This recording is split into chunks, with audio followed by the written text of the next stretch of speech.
Is it on? Okay, thanks, Josh. I guess we're here to talk about calves. This is a calf panel. I'll be the first to admit I'm not an expert on calves, but I do have calves on my farm and I do feed them. So I'll tell you what I do. But I'm by no means an expert, but we'll go through what we do at Aikendale Farms. So here we go.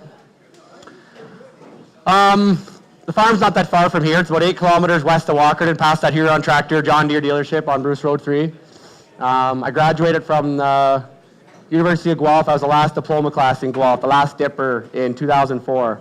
They don't have the program there anymore. It was in Kemptville and Ridgetown. I think now it's just in Ridge. Brother, my dad, my uncle, my grandfather, my grandmother passed away a long time ago. My grandfather is Aikendale, and he is still living, and he's part-time kind of now, you know. He's only 89, so he's part-time. He lives in Hanover now. 5 owners on the farm, 9 full-time employees, 9 part-time employees. Students help me milk. A bookkeeper comes in, calf feed in. We crop all our land, a lot of seasonal work with truck drivers and tractor drivers. We own roughly 1,000 acres of workable land. We rent 1,000 acres from neighbors and friends. We're currently milking about 340 Holstein cows 3 times a day on a 30-stall rotary parlor.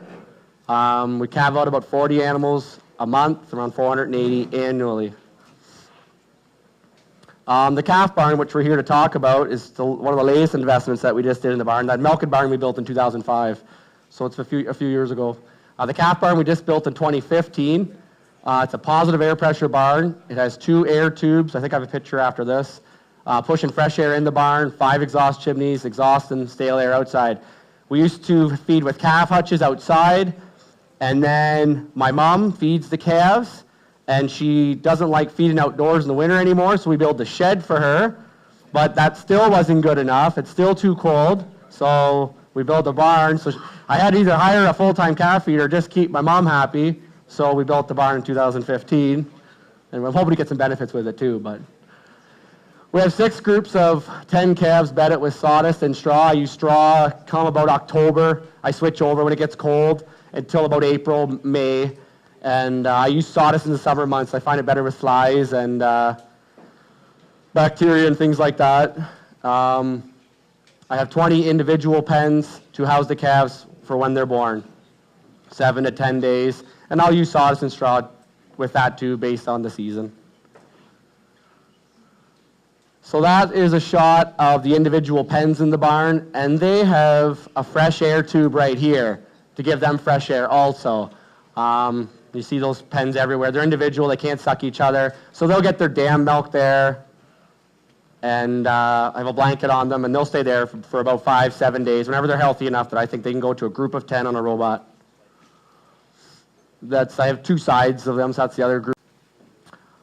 60 square feet per animal that's what I allow for the group. That's what we built it for in 2015 for the calves. The barn has 2 propane heaters in it to warm the air up in the winter months. Not necessarily necessary, more for comfort for the farmer, for us choring. I keep the barn about 5 degrees, so the propane heaters are running. I ran out of propane yesterday. Hensel's schedule, I'm burning through propane, which so maybe I'll turn that number down. It's been cold. Some winters aren't that bad. I'm burning through propane the last 3 weeks here. But I do that mostly for comfort for me. It does take some humidity out of the air, but usually this weather isn't that bad that way. So that is a shot of half the barn. Kind of gives you an idea. There's 10 calves in the pen. That's a winter. This is a year ago, but same idea. I just cleaned one side out this morning. 10 calves per pen. There's a wall in between the 2 of them. That is the main airbag right there for the barn. There's a little bag for the little under pens. That's the main airbag that blows air in. I put a beach ball in there for fun. It always looks good when tours come over. They're like, it's kind of there's a theory about it just to prevent cross-suckling. I don't know if it works or not. And the kids always like it when they see it. There's just another shot of the calves. There's a robot here where they drink out of, but there's another shot where they feed and drink. We have urban calf feeder. I think it'll come up later, but 3 urban calf feeders with milk replacers. What the nutrition is. That is the controller for the whole barn. So that does everything, this controller. You're bringing fresh air, and this controls your exhaust out, how much you want your exhaust out. It's got a humidity probe on it, so you can turn your fans on or off slower with humidity, with temperature. And then in the summertime, When it gets to 20 degrees, my panel vents will start cracking. This thing controls that. It's the brain of the whole barn's ventilation. The same as the chicken barns, and it's the exact same. A lot of farms have them. Pig barns is the exact same. A little bit older now after that barn. Heifers stay in the same group of 10 until 6 months of age. So yeah, after that barn, they still stay with their same group until they're 6 months in my next barn. And then at that time, they go to a larger group and they're about 6 months old. And that's when I introduce free stalls to them. And that's when I started introducing TMR to them. Before that, it is dry feeds, dry hay, and dry chop. That's a big stress point at that time. So I'm hoping they're strong enough at about 6 months old they can get to that point. They remain in large groups with free stalls until they're 28 days till calving, in which they go to my close-up pen, and that's a straw pack, and that's 13 months till 22 months. They have pasture field access in the summer. They don't today because it's cold. It's in the barn, but I like to have the heifers run outside for body condition and for aesthetics of the farm. I do like it. Heifers get bred at 12 months of age. They calve out 21 months of age. Not everyone's. The averages on our farm. First lactation, that's a year ago. They just hit 11 on January 20 or December DHI test, but 10,005 the first lactation heifers we're doing. Dam is left with calf for 4 to 12 hours and then moved to a calf barn individual pen. I use blankets on the calves. Every calf gets a blanket from day one. I leave the blanket on for 30 days. October till April. I won't use a blanket in the summer when it's warm. And I'll pull the calf. It's just time and when the cow is born in the group maternity pen. There was one born just 9 o'clock this morning. I fed it. I moved it out, so it's an hour or whatever. But if the mom's licking it, that's fine too. This protocol still exists. This is a year old, but every calf, no matter what, receives 3 liters of dam milk and 1 bag of powdered colostrum. Hopefully they drink, and if not, I tube them. Obviously, the sooner the better. You can't be quick enough. Obviously, we all know that. I make sure it's that temperature. It's just a bag of colostrum. I have a program with Alta and the Saskatoon Colostrum Company. I sell them leftover colostrum that I have. I put it in the freezer, and I buy bags back from them. I like this program. It's a nice, it's a safety net. I do have a refractometer. I don't use it on every calf. It's not protocol. I like having a bit of insurance with 60 IgG of this. I got 3 liters from my dam milk. I know they got 4 liters. It's a system I kind of like, a little bit of in case my dam milk isn't as good or something. If a cow doesn't give me 3 liters, gives me 2 liters, I put 2 bags in. If a cow gives me 0 liters, or it's 12 o'clock at night, I'm not milking the cow, I'll mix 3 bags of that powdered colostrum. I'll show you a bag in a minute. It's a 60 IgG bag, so a total of 180. I want the 3 bags for nutrition reasons too. I need the IgG, we know that. I need the nutrition too, the fat and protein, Yeah, I'm up to 3 bags now of the IgG. It used to be 2, and one they keep getting more and more and more. We can't goof up the colostrum, right? We all know how important that is. Screw up everything. That's the bag. It's a 60 bag. They make 100s and 120s and 150s. So you mix that with 700 milliliters of warm water, and then I take that. It's about a liter mixture, and I take that and I mix it with my 3 liters of dam milk for a total of 4, and hopefully then I make sure it's 40 degrees Celsius, and I feed it to the calf as soon as I can.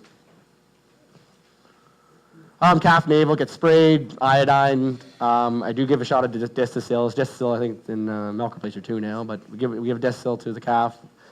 And the calf is fed ASAP. The ones that we struggle the most, we're not in the barn in the middle of the night, cow calved on their own, and we know they don't get fed till I get there the next morning, and we know their absorption rate is lower and this and that.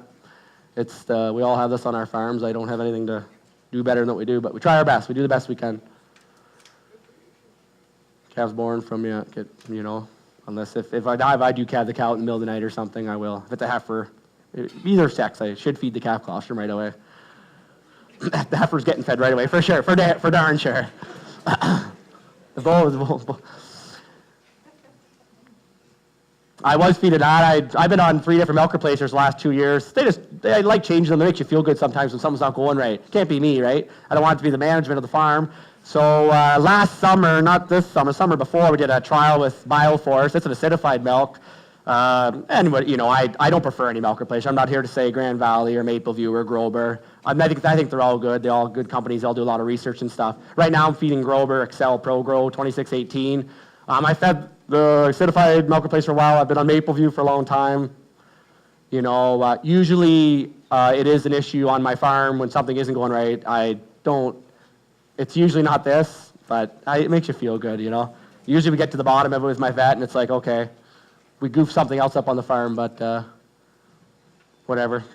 Vercon, this is the stuff. I spray the individual calf pens when I'm done. This is the stuff I'm using. You just mix it up with warm water, and I leave it on. So it takes 10, 15 minutes, I got it from my vet, and hopefully it kills things, Okay, thank you.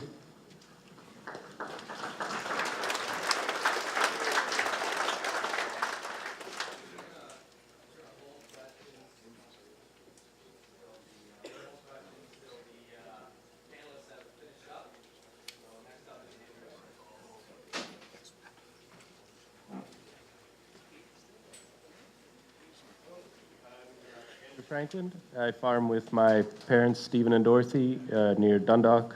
That's in the southern part of Grey County. So we milk right around 85 cows now. It seems to grow a little bit every year. In addition to that, we also have a few sheep, and we custom graze some stalker cattle through the summer. And farm right around that 250 acres, and I have 120 acres in permanent pasture. So I feel it's pretty important, the dry cow program. It's kind of where it's pretty important to the calf health. So we vaccinate with Top Vac, which doesn't really affect the calves, I guess, but they're housed on straw packs and fed a TMR of low potassium grass hay, straw and corn silage minerals. And right now we're actually doing it just a one group TMR through the whole dry period. And in the summertime, their sole source of diet is rotational grazing, free choice minerals. And then we actually lead feed them a little bit 3 weeks before calving with milk cow TMR and low potassium grass hay. So we move them up to maternity pens about 2 to 3 weeks in advance of calving, in advance of their due date. That time they get a shot of vitamin E and selenium. We use Muci and booster with Top Vac. Then after they've calved, we keep them there for a little while, and we keep a supply of frozen colostrum for when the dam doesn't produce what we need. We thaw it out and use it. There's a picture of our maternity pens, so they can be group housed. As we keep them in groups of 3 or 4, and then once they calve, we separate them by themselves, and we just leave the calf there till it's dry, especially this time of year, but summertime, you just move it out whenever it's convenient for you, really. Once a calf is born, it gets colostrum, then first defense bolus, and shot of Disticil. That's just as soon as we can get to it, really. Middle of the night, it doesn't happen right away, but during the day, it generally happens within an hour or 2 of birth. And then once we move it to hutches, we give it Inforce 3 nasal vaccine, and we tag it at that time. And bulls and heifers are all the same. So with our hutches, we give the colostrum or transition milk for the first 3 days. And then from that time on, they stay on whole, like milk from the pipeline. We feed on a 2 times feeding schedule while we're milking. So you can see our step-up program. So the Holsteins, days 1 through 7, we give them 6 liters, so 2 bottles a day. Jerseys 4. Then from 7 through 49, they're getting 9 liters, so we feed them a bottle and a half at each feeding. And the Jersey's 6 liters. And then we step them down 9 we stepped them down to 6 liters, and then stepped them down again to 3 liters once daily. And I guess this is, the stepping down is, we were having problems with cross-suckling, and now we're leaving it on the lower rate of milk even longer than we have, till their calf starter intake is really, really strong. It seems to help with the cross-suckling. We keep them in the hutch the entire time till about a month after weaning, fed with straw year-round.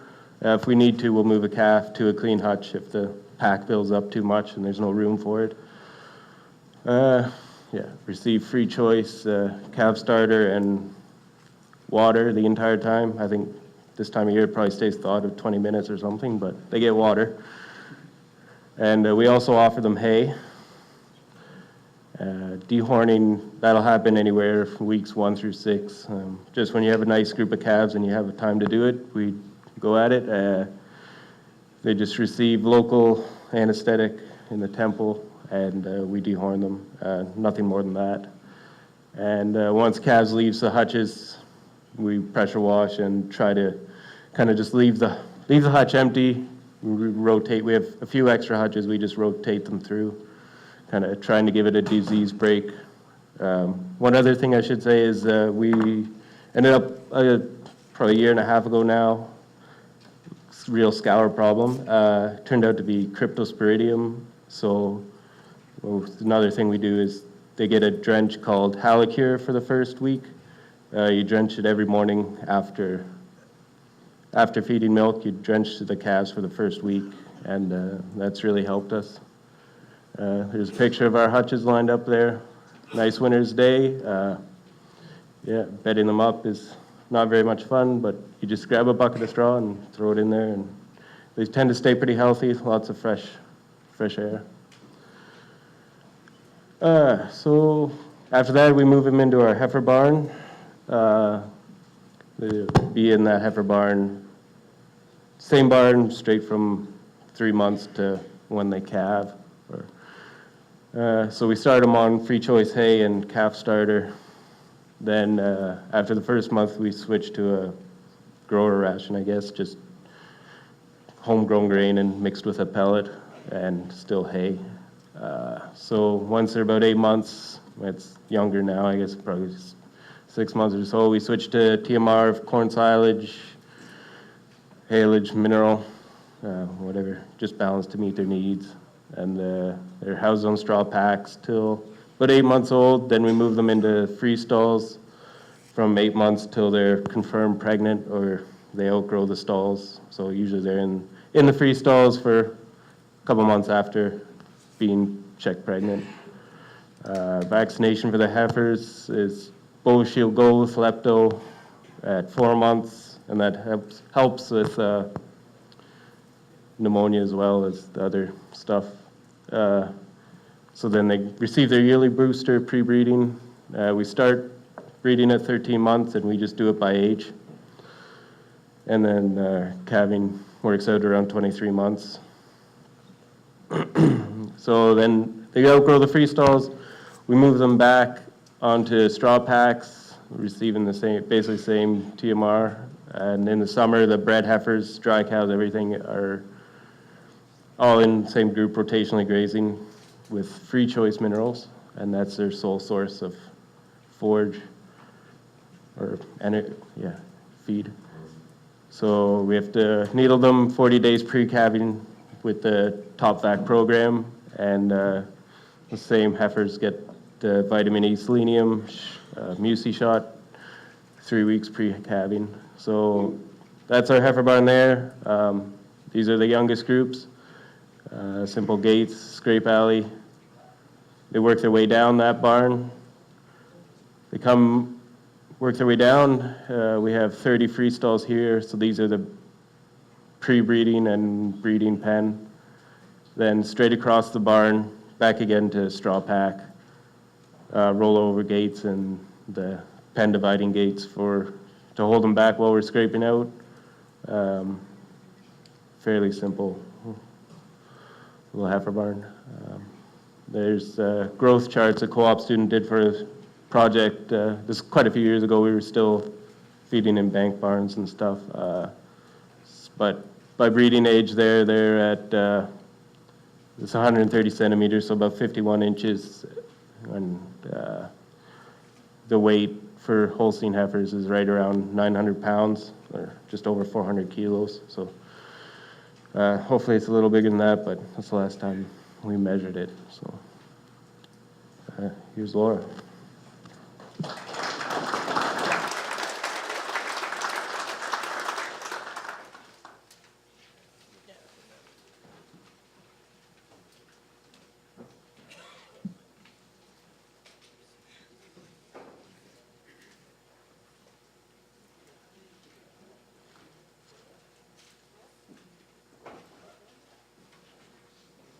Okay, hi everybody. My name is Laura Schuurman. I've spent the last 10 or 12 years or so working for Summit Home Holsteins. We are down near Hamilton, Ontario. So this is a really old aerial shot of the farm. This is about as recent as I could find. I guess they haven't taken an aerial in recent years. So a lot of things have actually changed since this picture was taken. We built a new freestall facility here about 3 years ago. There's a new calf barn located here a couple of years ago as well, and all of this is gone. So in case you can't tell, they need to take a new aerial picture. Otherwise, I can't give you a very good description of what's going on. The farm in 2018, there's 3 additional bunker silos on top of what you saw in that last picture. The new calf facility that I mentioned in 2013, the new freestall facility in 2014, and we knocked everything down below into the ground. They own about 400 acres of land and rent about 300 for a total of 700 cropped acres. All of the dry forages are brought in. The hay and the straw is all purchased from a neighbor. The corn silage and the haylage and a little bit of dry corn are about all that we produce for ourselves. They've been here for 70 years. The Lowiths, the 2 gentlemen who currently own the farm, their parents came over from Europe in 1939 and purchased the farm shortly afterwards, and it's been there ever since. We're currently milking, this is actually old, we're up to about 460 cows now. We get about 220 heifer calves a year, 230 heifer calves every year. So we have, whoa, wrong button. We have Dave, Ben, and Carl Lowith. They're the 3 primary Lowiths that are working on the farm. Again, a very old picture of them. They've all aged since this picture was taken, believe it or not. Like Carl's 70 now, Dave's 65, so they're slowing down, but they're still there every day. There's myself and a gentleman named Ross Tubis who just started working full-time with us. And then on top of that, there's about 15 to 20 part-time staff, university students, high school students. Some of these kids are taking 1 night milking shift a week, so we're talking 4 to 6 hours a week. So it really varies how many hours the part-time staff are taking on. In terms of our calf care, our cows and heifers are both moved to the close-up dry cow pen 3 weeks pre-calving. They're given a Rumensin bolus at that time and a J5 vaccine about 2 weeks pre-calving. The calves are born onto a straw or sawdust-bedded pack. Sawdust in the summer just tends to be a little more absorbent. Straw in the winter tends to keep the calves a little warmer when they're all wet like that. So the calves are getting 6 liters of colostrum at birth. The first 3 are within the first 2 hours, and we'll give them a second feeding of 3 more liters sometime within the next 12 hours. That might be Dam's colostrum, that might be some colostrum that we have left over from the previous cow in the fridge, and if we have neither of those options, it might be a bag of powdered colostrum. We will do whatever we have to get something into that calf within the first 2 hours. They're given a chlorhexidine navel dip. That happens at each colostrum feeding, and a 1 cc injection of selenium as well at that first colostrum feeding.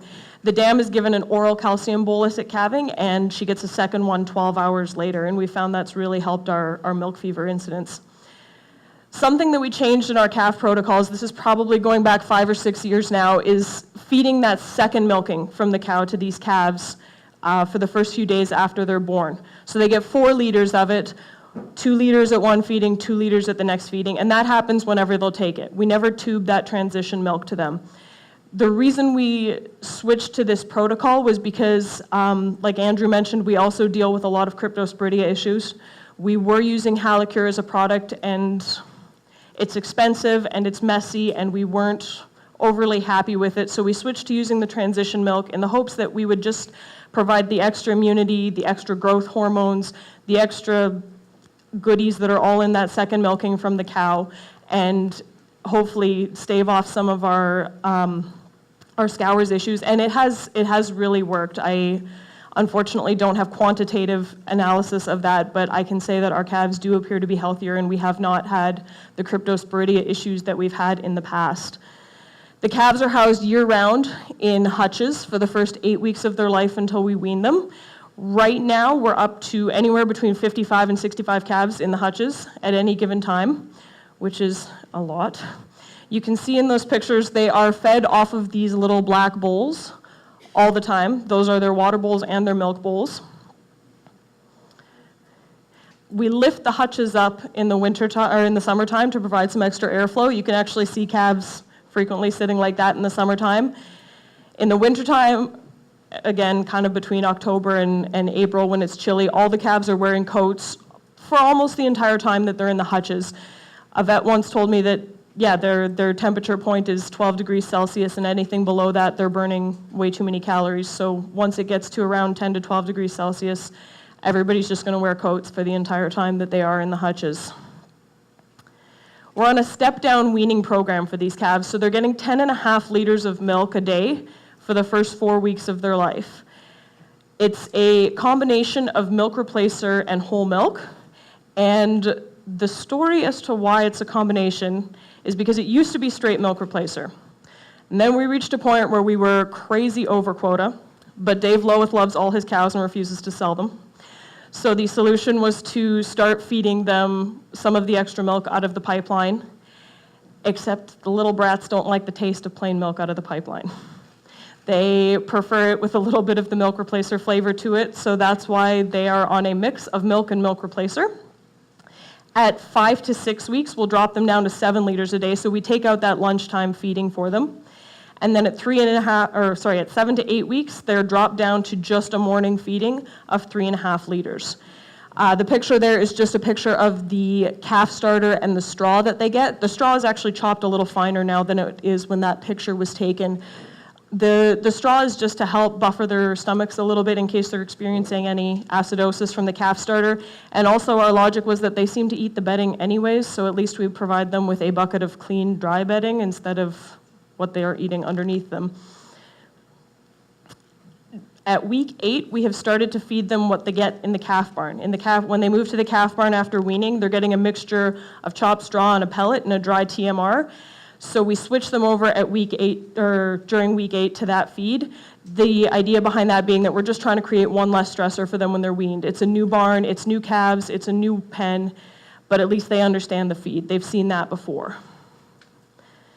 We disbud them between 5 to 6 weeks. We use a nerve block and a sedative, so basically they have no idea what's going on.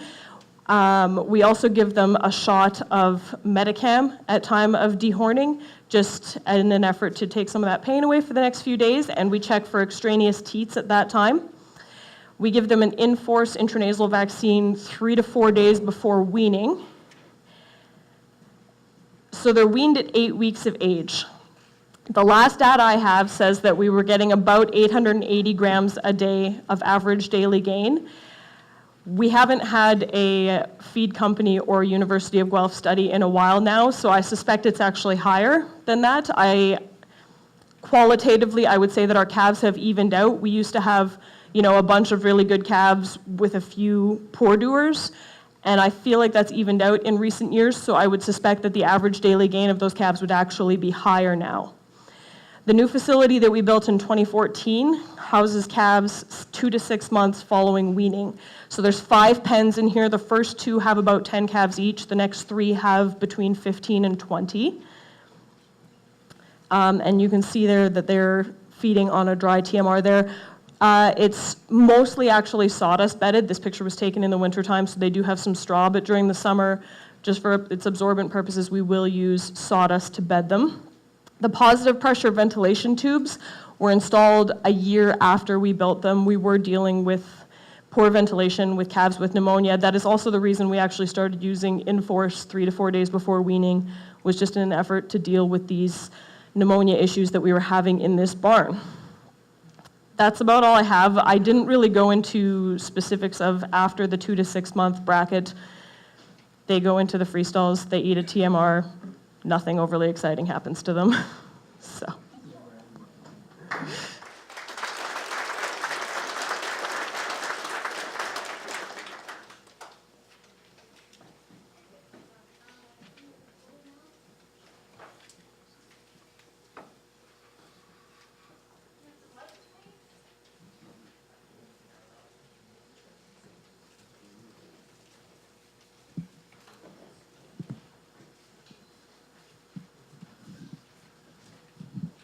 Great. Well, I'd like to say thank you very much for sharing. It was very informative. It's always so nice to see young dairy farmers so enthusiastic. And so now it's your opportunity to ask them every question that's been burning in the back of your brain, to bring it to the front of your brain and out your mouth. Here we go. Any questions? Please, wait for the microphone.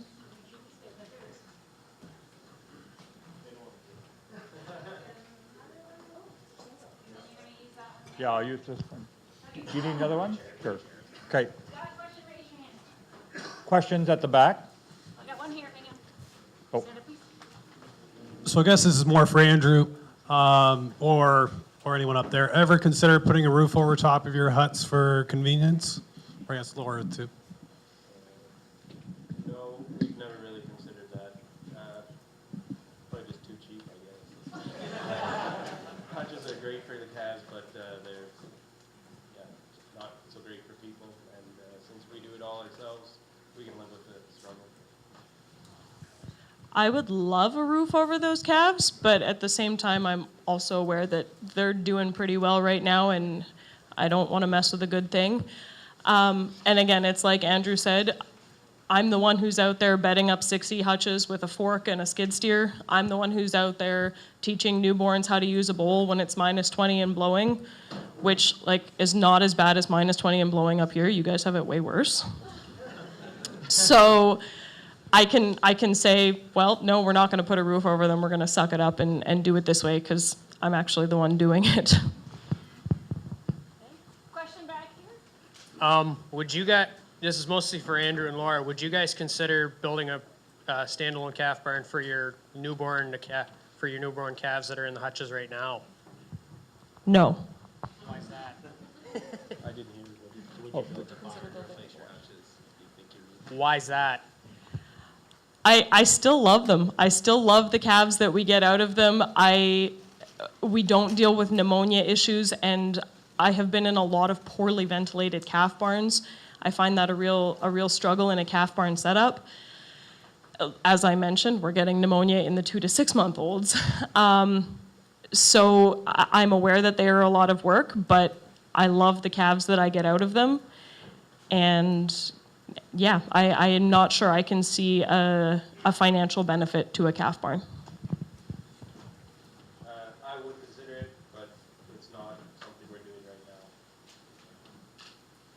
And the one thing that's been driving, lit off? No. You guys hear me? Or sorry. Yeah, the one, since 2015, we used to have calf hutches. My pneumonia rate's gone up. My goal is to get this calf barn to be like a calf hutch. It's been 2 years. I'm not ready to jump ship, but I give up health with this calf barn every day. And that's farmer convenience. Why do I have this barn? The gains are good. I like the 10 liters of the robot, but I have pneumonia, too much of it. So I'm working with Dr. Ryan Lederman from Wisconsin right now to try to get this barn better. My goal is to create this barn to get it like a calf hutch, to get more fresh air on them without a draft. But right now I'm giving up. I give up too much pneumonia. I have a long way to go still. This barn is not right yet.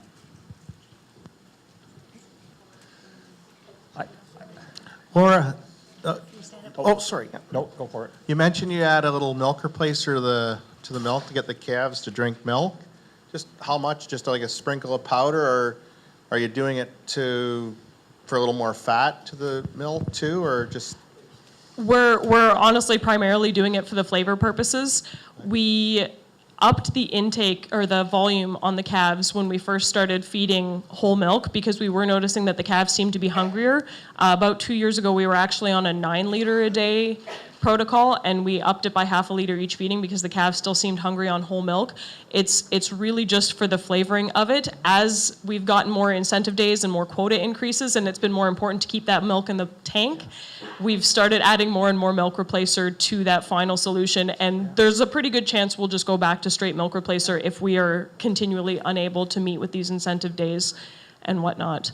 Do you find the calves look pretty good with the little, like I have some producers that are adding some milk replacer just to whole milk, just basically to bring up the fat level, especially in the winter months of the calves. And just wondering if you see kind of an extra shine or a little more growth on them, or They, as far as I'm concerned, they all look fantastic right now. Like I took a bunch of coats off of them the other day, and they're all fat and puffy, and their hair's everywhere. And yeah, I think they look great. probably because you're doing a good job with them. Well, thank you.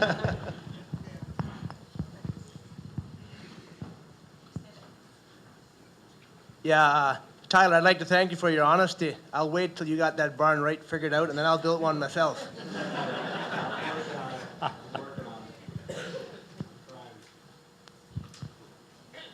might have to ask a couple there, Dr. Sure. Tremblay. Just one comment to it. Sure. I just, for the first year in 2017, put all my treatments into dairy comp. Before that, I have it on calendar.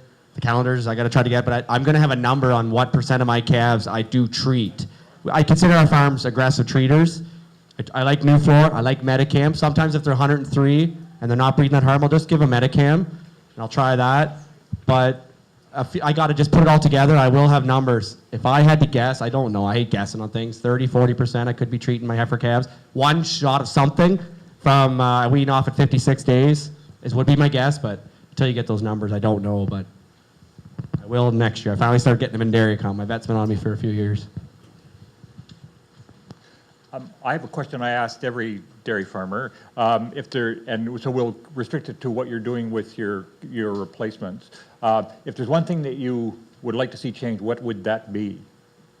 And it could be any aspect, either housing, management, et cetera, that you would think would make your life better or the calves' life better. I'd like to sort out the ventilation in the calf barn because I just find it a little frustrating that we're spending 2 months putting all of this time and energy into creating these fantastic little calves that go into a calf barn and get pneumonia 3 weeks later.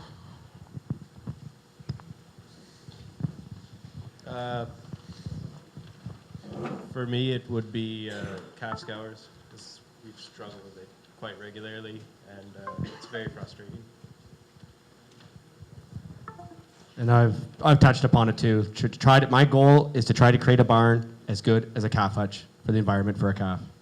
That's my goal. If I can ask another one, what the heck? Because when I go onto farms, I find there's really good record systems for cows, but not so good record systems for calves. Do you keep records? And if you don't, what would you like to keep, or what do you think would be useful to help you get better?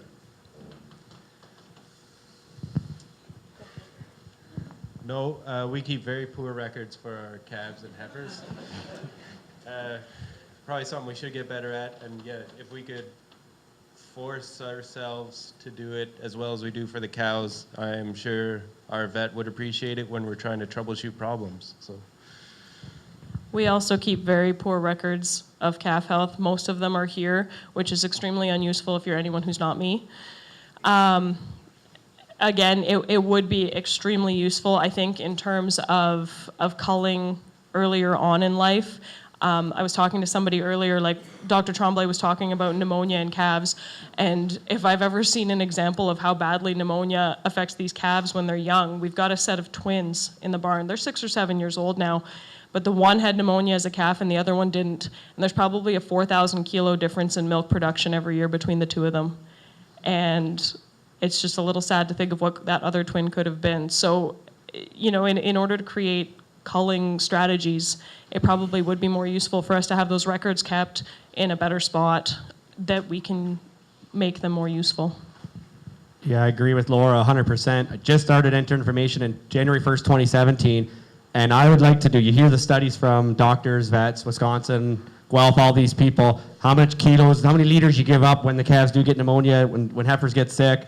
So I'd like to do an Eichendale trial after a few years. I'm treating these many calves, 1 treatment, 2 treatment, 3 treatments. 3 treatments till breeding age. What's that cow doing when she milks? Are that the animals I should be calling? I have a salesman that comes in that sells semen, a very nice gentleman, and he thinks that don't worry about genomic numbers as much as you're treating your calves. He would say, I put more emphasis on calling a heifer that has lower genomics, but you've treated her a lot of times, We gotta have information on that so we know, I like to have my farm information. They got studies out there, but when you treat calves 1, 2, 3 times, how much do you give up? And could that be the animal I sell if I have to sell an animal? Got a question here? Yep. Just wondering a little bit, I know, Tyler, you touched on testing your colostrum with a refractometer. Just wondering if anybody else does and anybody does testing on passive immunity. Yeah, like I just started testing one. It came in a free skid one time. I didn't buy one. So it came in a free skid. So I asked my vet, I've seen these before. They talked about them, how to use it. Okay, light, not too hard, not that difficult. Every now and then when I'm curious and stuff, I do it, but it's not a protocol. Should it be a protocol? Bryn, is kind of your question? Should it be a protocol is your question, or? Yeah. No, is it part of your protocol? Yeah, it's not part of mine. I've used it for curiosity every now and then, but I don't test every cow. No, it's not something we've ever gotten into, so yeah. It's not something we do either. I always think to myself when I tell people what our calf raising protocols are that there's probably vets and nutritionists in the room right now that want to hit their heads against a wall. But part of our reasoning behind not testing any of the colostrum is that there's a lot of days where we're just scraping for colostrum out of these cows to begin with. So sure, we can test what we do get, but what happens when it's bad? Are we throwing it out? Because that's all we've got. So there's always also colostrum powdered replacers available, but you're also giving up a lot of things in those colostrums in terms of, a lack of leukocytes and growth hormones and some other things in there as well. So the question for us becomes, is poor colostrum better than powdered colostrum or no colostrum? And we're basically using everything we have because of that. Good, I have another one. Why do you think the cows are producing less colostrum? I've heard that a couple times, and I would agree with my own herd that some cows don't have any. Like, what is causing that? Oh my goodness, I wish I knew. It's become kind of a recent thing in the last couple of months for us, so we are working with our nutritionist to figure out what on earth is going on, because it's really been tough for the last couple of months, and I wish I had an answer on that, but yeah, we're going through powdered colostrum like nobody's business these days. Hang on. Are any of you guys using the particle exilated calcium binder in your dry cows? We're not. It's a good question, Brandon. The question was, is anybody using Exolite, the calcium binder, in their dry cow rations? Yeah, it's a white calcium binder you get in the bags. It comes from Europe. We started using it a year ago. I don't have any numbers. I love numbers. I love science. I love studies. I don't have any numbers. It is in my head that our cows are producing less colostrum since we've been on this product. I had a milk fever issue last February, March, April. And I started this product. It does very costly product too. It does cost a lot of money, but I've had one milk fever since then. It fixed the problem. I've noticed a colostrum quantity decrease since it. Not for sure study, but I'm 99% sure. Rations are not really my area on the farm, but I'm going to say no because that one doesn't sound familiar. Yeah. Yeah, I've been asked this question a few times about the low volume of colostrum. My recommendation was to use the bricks to test the calves to see whether if you feed low volume of colostrum, the calf still ends up with the same amount of immunity in its blood. And the reason being that if you look at the volume of colostrum that beef cows produce, it's not nearly so high as it is in Holstein. So what about cows? We're still working on it. Stay tuned. Maybe next year. Any other questions? Oh good. May I ask one more? You're the boss. Really? Could you write that down and I can carry it around? So I noticed for each of you, there's multiple people working with the calves and on the farm. Sort of what things do you think are key to communication between the people who work for you and the people who make the decisions or implement change, et cetera, et cetera? I love whiteboards. I put whiteboards up everywhere on the farm for basically every area. It's the best way of getting communication across to everyone. So for our calves, we've got full-time staff doing the first 2 feedings of the day, but we do have a variety of high school students feeding calves in the afternoon. And high school students mature at a variety of ages, so they have a really wide skill set when it comes to monitoring calves. So all we're doing is asking them to write down on the calf board which calves did not drink. We're not asking for a whole lot after that. We're not asking for any observations or anything like that. We just want which calves did not drink. And what I'm doing with that information is whichever calves, if she didn't drink and it's the first feeding she's missed, I'm gonna go out there and just give her a quick once over. I might not even go in the hutch, but I'm just gonna make sure it's not an issue of bloat or she hasn't broken a leg or something like that since I last saw her. If it's the second time she's missed a feeding, if she didn't eat lunch either and now she's not eating for these kids, then I might go in there and do something a little bit more thorough, take her temperature, check her breathing and that sort of thing. But that's about the only way of keeping track of everything, is to just have whiteboards everywhere that these kids are expected to write everything down on. We also use whiteboards, mainly for the halocure drenching and drug treatments if we're treating something for pneumonia or antibiotic therapy for scours.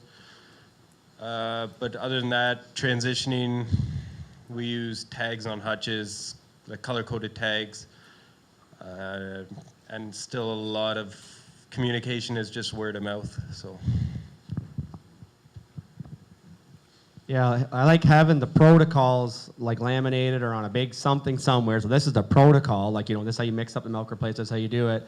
And then communication day to day from calf to calf, whiteboards or a piece of paper, those on those white things, they come with the little sheets or the little clips. You can write on drank, didn't drink. I like if you're training an employee, you're working with your employees, get them involved. Get them to think why you're doing it, and get them involved in making a decision, and let's have a conversation. So we're having too many scours. Why are we having too many scours? And get them to think with you, and I think that really helps. It makes them, be part of the team, and instead of just telling them, okay, we got to give them this drug, you got to do this, give them electrolytes, tell them why we're doing it, let them come up with the answer, and that's eventually that's when you got a very reliable employee.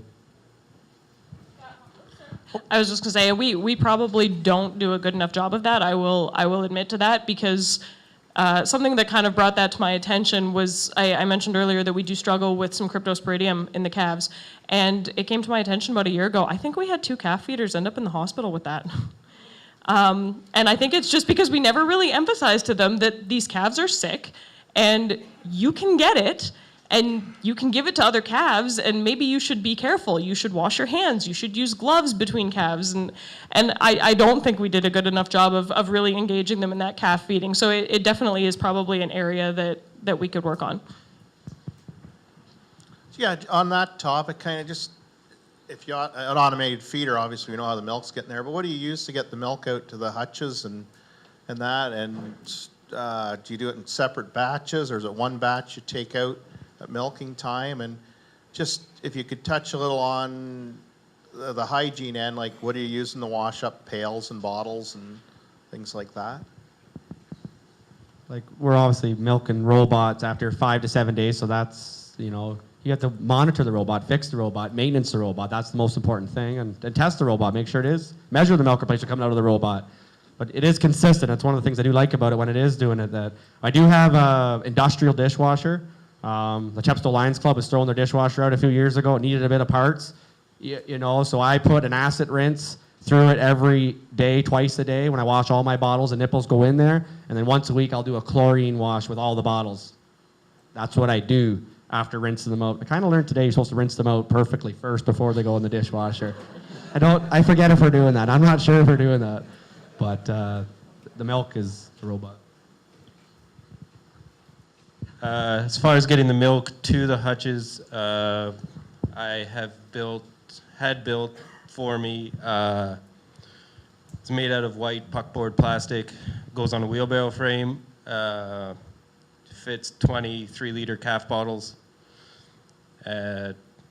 We wash them and put them back in there upside down. There's ribs for the bottles to sit on so it all drains, dries, and a thing like a box for the nipples to go into. And washing them, we have a sink and we basically copy our pipeline CIP, rinse, detergent with straight hot water, and then rinse again.